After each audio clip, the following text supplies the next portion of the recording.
नमस्कार, the publish में आप सभी का स्वागत है और मैं हूं वरुण शर्मा। 7 मार्च को देश के प्रधानमंत्री एक बार फिर से जम्मू कश्मीर का दौरा करने वाले हैं और इस बार वो कश्मीर के बख्शी स्टेडियम में एक भव्य रैली को संबोधित करने वाले हैं।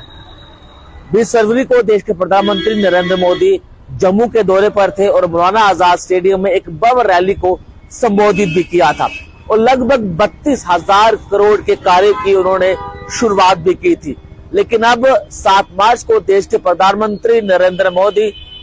श्रीनगर के बख्शी स्टेडियम में एक भव्य रैली को संबोधित करेंगे और लगभग 1 लाख लोगों के पहुंचने की संभावना बताई जा रही है। लोकसभा चुनावों से पहले देश के प्रधानमंत्री नरेंद्र मोदी का जम्मू कश्मीर का यह दूसरा दौरा काफी ज्यादा अहम बताया जा रहा। हालांकि पहले जो चर्चाएं थी वो ये बात कही जा रही थी कि देश के प्रधानमंत्री नरेंद्र मोदी अनंतनाग जिले में एक भव्य रैली को संबोधित करेंगे, लेकिन अब वो रैली जो है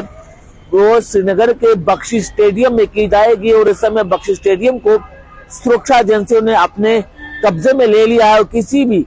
व्यक्ति को अंदर जाने की परमिशन बिल्कुल भी नहीं दी जा रही और चारे तरफ सुरक्षा का कड़ा बंदोबस्त जो है वो वहां पर किया गया है। अब सब जानते हैं कि जब देश के प्रधानमंत्री नरेंद्र मोदी ने जम्मू के मौलाना आजाद स्टेडियम में एक भव्य रैली को संबोधित किया था, उस समय भी पूरे जम्मू की बात की जाए तो पूरे जम्मू संभाग में हाई अलर्ट घोषित कर दिया गया था, पुलिस को अलर्ट पर रखा गया था।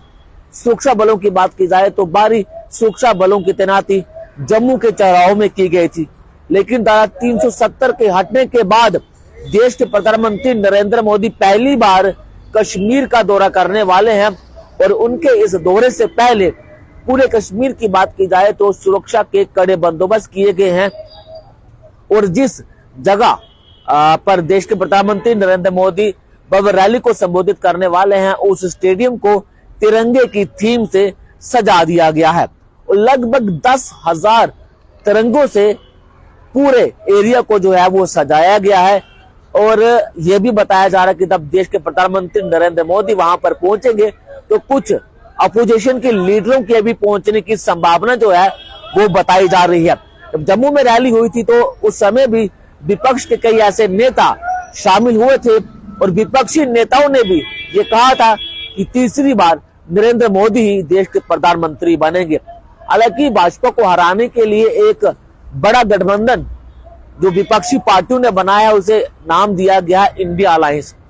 लेकिन लोकसभा चुनावों से पहले वो इंडिया अलायंस जो है वो टूटता हुआ नजर आ रहा है और कई ऐसी पार्टियां हैं जो एनडीए में शामिल हो चुकी हैं और कुछ ऐसी पार्टियां हैं जो एनडीए में शामिल होना चाहती हैं। और इस समय भाजपा जो है वो 370 का लक्ष्य लेकर चल रही है और लगभग 195 की लिस्ट जो है वो भी जारी कर दी गई है। देश के प्रधानमंत्री नरेंद्र मोदी ने जम्मू से ही ये कहा था कि भाजपा इस बार 370 जीतने का लक्ष्य लेकर चल रही है और एनडीए जो है वो इस बार 400 के पार जा सकती है। ये पहली बार ऐसा होगा कि जब कोई पार्टी जो है वो इतना बड़ा लक्ष्य लेके चल रही है। उम्मीद ये भी है कि भाजपा इस बार 370 से ज्यादा सीटें भी जीतेगी और अगर कश्मीर की बात की जाए तो अनंतनाग जिले से भी भाजपा जो है वो 1 सीट जीत सकती है। आपको बता दूं कि पहले जम्मू पुंछ लोकसभा सीट हुआ करती थी, लेकिन परिसीमन होने के बाद कुछ बदलाव देखने को मिले और जम्मू की सीट को जम्मू रियासी सीट कर दिया गया और जो दूसरी सीट है राजौरी पुंछ को अनंतनाग सीट से जोड़ दिया गया है। और सोर्सेज के हवालों से खबर यह भी है कि राजौरी अनंतनाग लोकसभा सीट से जब भाजपा के अध्यक्ष जम्मू कश्मीर के भाजपा के अध्यक्ष रविंद्र रैना उस सीट से चुनाव लड़ सकते हैं। और सोर्सेज के हवालों से खबर ये है कि भाजपा इस बार कश्मीर में भी कमल खिलाने जा रही है और देश के प्रधानमंत्री नरेंद्र मोदी का ये कश्मीर का दौरा काफी ज्यादा अहम इसीलिए बताया जा रहा है क्योंकि भाजपा जो है वो इस बार अपना कमल जो है वो कश्मीर में खिलाएगी। और 7 तारीख को जब देश के प्रधानमंत्री नरेंद्र मोदी जम्मू कश्मीर की जनता को संबोधित करेंगे तो लगभग 1 लाख लोग जो है वो बख्शी स्टेडियम में पहुंच सकते हैं।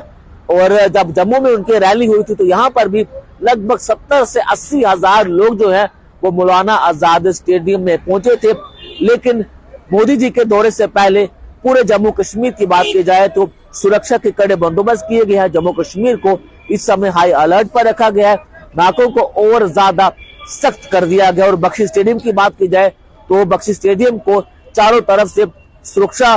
बलों की निगरानी में रखा गया है। किसी भी व्यक्ति को अंदर जाने की परमिशन नहीं दी जा रही। और इसमें एक अहम बात यह भी है कि जिन जिन लोगों को निमंत्रण भेजा गया है मोदी जी की रैली में,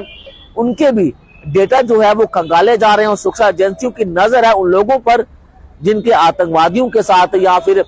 जो पुराने आतंकवादी रह चुके हैं उनके साथ कोई गठजोड़ तो नहीं है, कोई बातचीत तो नहीं है। इस पर भी सुरक्षा बलों और सुरक्षा एजेंसियों की बात की जाए तो उन लोगों का डेटा जो है उसे भी देखा जा रहा है कि क्या जिन लोगों को निमंत्रण भेजा गया है उनका किसी भी ऐसे गिरोह के साथ कोई संबंध तो नहीं है। इसकी भी जांच की जा रही है। लेकिन देश के प्रधानमंत्री नरेंद्र मोदी का जम्मू कश्मीर का यह दौरा काफी ज्यादा अहम होने वाला है। नमस्कार।